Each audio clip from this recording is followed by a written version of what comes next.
Hey everyone, we're going to be writing on page number 6 today. So yesterday we did variables and we learned about different kinds of variables, the independent variable, the dependent variable, and down here with the control variable. So we're going to be using this information as well as the scientific method that was on page 5, and we're going to be creating an experiment. So let's slide over to page 6, which is this one. It's the opposite one of variables, it's over here.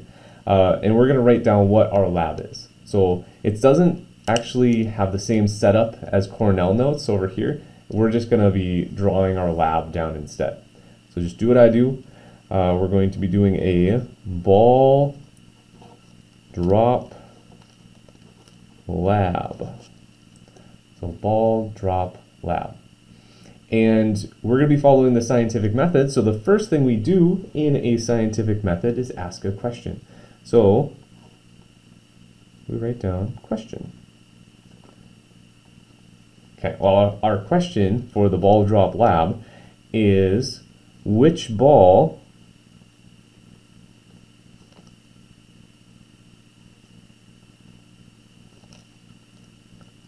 will bounce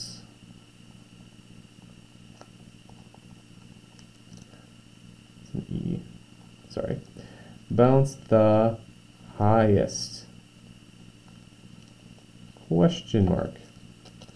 Might be easy to just take out this piece of paper because I'm right-handed, so like this is in my way, and that's annoying. But anyway, moving on.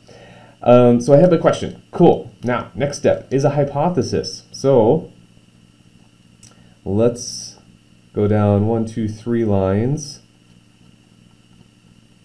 Hypothesis. Now the hypothesis is worded a very specific way. It's an if, then, because.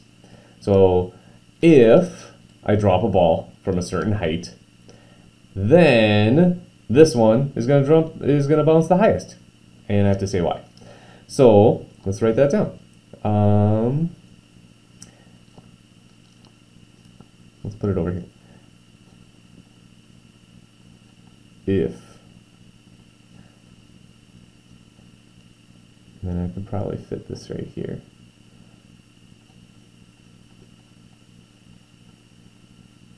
Okay, so I have an if, I have a then, and then I'm going to do a because. I suppose I should have capitalized all of those too if I'm following the pattern. Anyway, whatever. So if I drop a ball from, now this is where I set in a certain height. For me, it would be 1 meter. Now I know not all of you have a meter stick, and that makes sense. So I'm going to put 1 meter for me. That's a 1. But for you guys, you could, if you wanted to, use 40 inches or something. So how do I put that in there? 40 inches instead. They're not interchangeable, so I would have to do one or the other for this experiment. For you guys at home, if you don't have a meter stick and you just have like a tape measure or something, that would be perfect, and 40 inches would be a good one. So that would be something that you could put instead of 1 meter, but you can't put both. You gotta do one or the other. All right, whatever. So if I drop a ball from a certain height, then I think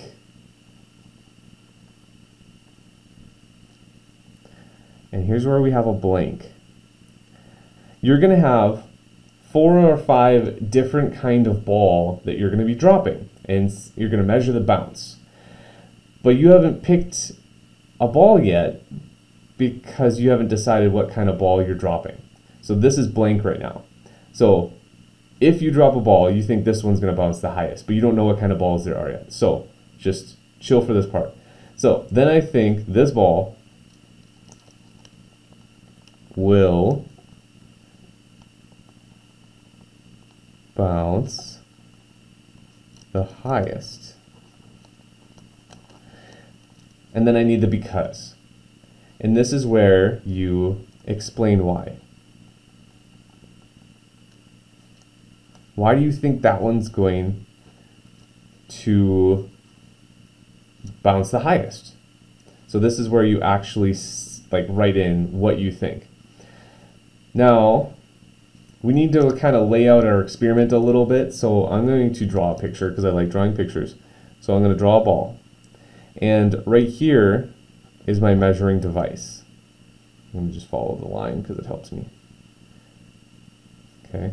And then on the bottom here is the floor. All right, so notice the bottom of my ball, I'll tilt it a little bit, sorry. The bottom of my ball is where I'm measuring to, always. It's always the bottom of the ball because that's the first thing that's going to hit the ground, and it's the only thing that's going to be the same throughout different sizes of ball. So this for me is 1 meter. That's where I'm dropping it from. For you, it might be 40 inches. But for me, it's 1 meter. And then it's going to drop down. I'm not going to throw it. I'm just going to let it go. And it's going to drop down, and it's going to bounce. And it's going to come back up. And so let's say it goes up to here. I would measure from the bottom of the ball to this point. And usually you would need to be eye level here too. You're not looking from up here down because that's going to change your measurement. You need to be down on the ground to see where that bottom of the ball actually is. And that's where you take your measurement. Okay, so this is where we're at our test phase. So we've got our question, we have our hypothesis. The next step in the scientific method is our test. So that's great, but first we need to have a place to put our data. So let's put our data over here.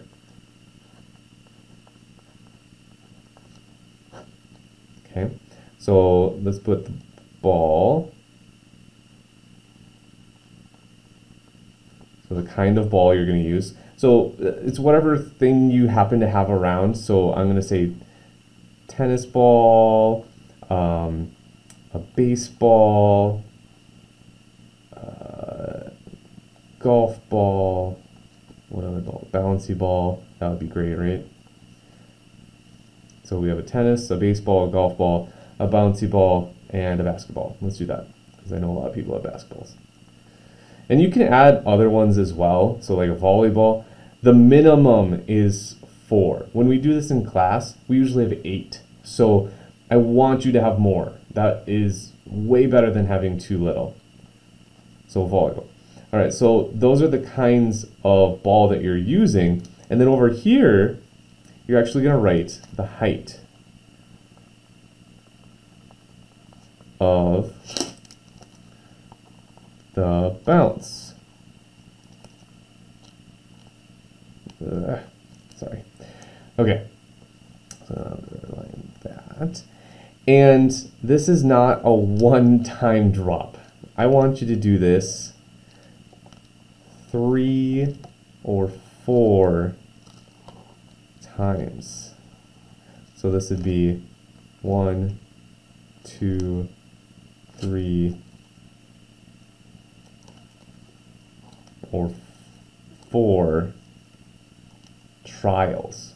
So I would drop the tennis ball at 40 inches or 1 meter, and I would see how high it bounces to the bottom of the ball. And I would write that down. And then I would do it again and see if I got the same answer. You don't always get the same answer. Like, you should, but the world is not perfect. So the bounce might hit a different side of the ball, and maybe it hits the rubber liner thing instead of the fuzzy part, or it hits something different on the floor. All of those things are factors or variables, like we saw over here, that will change your height. So we take all of those things, and that creates an average. So then we have our baseball, and we do the same thing. We drop it from a certain height, we write down our facts, or our results. And then the golf ball, do the same thing until we have all of this data. After we have all of this data, we're going to go down here below. I gotta move this up. We're going to go down here, and we're going to analyze our data. We're going to identify our independent variable, our dependent variable, our control variables, and try and answer our question or our hypothesis. Did we guess correctly? Was our hypothesis correct? Which ball bounced the highest? Was it the one that I thought it was, or is it a different one? That's the whole point of the experiment, is to try and figure that out. So this is how we are setting everything up, and so this is what we're going to be doing on Monday. So if you could set this all up and find a couple different kinds of ball and have them ready for Monday, that would be really awesome, because we're going to be walking through this whole thing on Monday, and then you're going to get your results and stuff, and we're going to do all the analysis and stuff too. So have this all done for Monday, please. Email me if you have questions.